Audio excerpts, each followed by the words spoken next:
everybody, and welcome back to another edition of Nobody Asked Me, but my name is Tanya Keith. Let's get into it. All right, on today's edition, let's talk about something that's pretty serious. Let's talk about beauty equity. Beauty equity is absolutely a real thing. I'd like to shout out to Sophia Chang, the baddest bitch in the room, for writing that book and being able to clearly articulate what many of us know, but really can't put our fingers on, right? There are some people, and we all have that friend that's been living off of their looks since, or at least trying to, since 1998. Free meals, free rent, free, everything, gifts, everything, right? They get it all, right? Men just want to be around them, at least when they were younger, because they were beautiful. And now that they've hit their 50s, that beauty equity is in foreclosure. All right? They've spent a lifetime reaping the benefits of being pretty, haven't had to do much, just look good. And people like to be around pretty people. They like to do things for pretty people. And these same friends, they're older and they don't have anybody else to sponsor them. And they're looking for, jobs at Walmart. They can't support themselves. While we were in school, getting our education, creating and forging a path for ourselves career-wise, they were in the clubs, hanging out, on these fabulous vacations with these dope boys, just really living it up. And now the dope boy is gone. The youth and the viralness is gone. And you're sitting around just talking about how things used to be and how fine you were before, right? And yet you have nothing to show for it. The clothes don't fit anymore. The bags are old. The vacations are memories that are lost. The money's been gone. It didn't equate or turn into anything. So what I'm trying to say is, and this is really for people that are younger than me, not that they would be watching this episode, but I need all of you beautiful women to stop banking on just your looks. I mean, it could be something that you use to your advantage, but it should be something that's creating some sort of lasting legacy for you, or at least in the bare minimum, creating an opportunity for you to be able to take care of yourself without having or needing to be supplemented or sponsored by someone else. Right? We all know that youth fades. We all know that styles change. You all should know that attention slows down. It's not going to last forever. You should have done the things that you needed to do up front so that you're not in, a stressful or precarious situation in your older years. And Sophia, in her book, she talks about this. She talks about how instead of women empowering themselves by using their beauty equity, that they use their minds, they be more inventive, more creative, and actually put the work in and do the things that are necessary for them to be self-sufficient in some way. But also, that their lives don't change.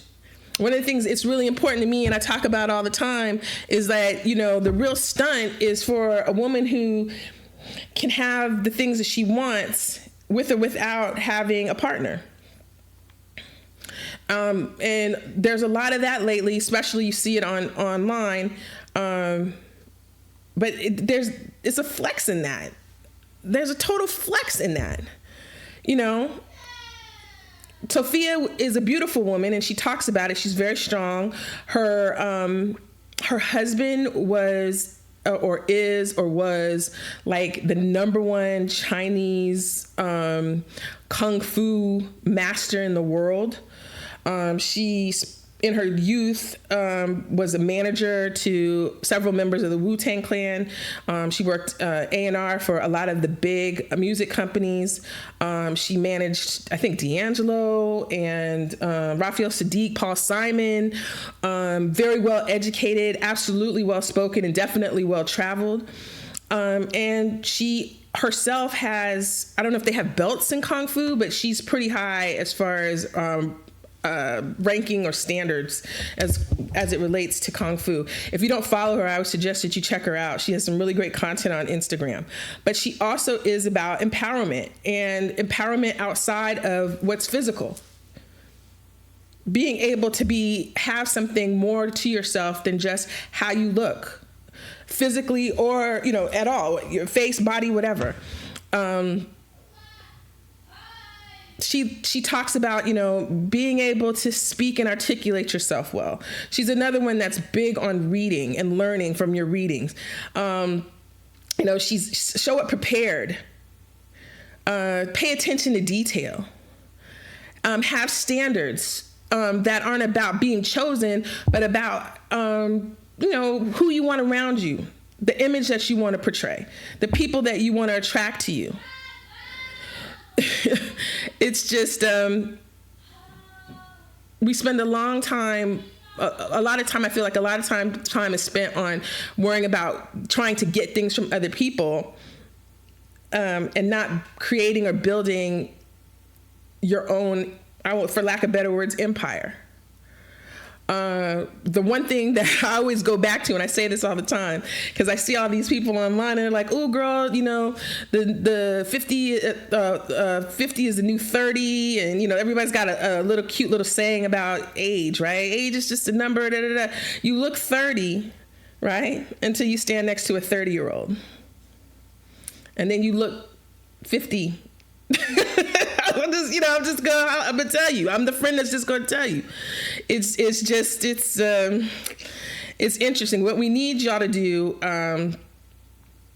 is take this time right now and talk to these younger girls. I mean, I see it online where everybody is vying for attention from some rich guy looking for them to subsidize their lifestyle. And I'm all about, hey, create your own lifestyle. Somebody can't kick you out of a house that you own. They can't take away a car that you bought. They can't take money or take bank accounts that are in your name. Have a plan. Get a plan. Figure out how you're going to take this thing that you have. And you know what? The prime example of beauty equity, if you want a real life example, are the Kardashians. They don't do anything.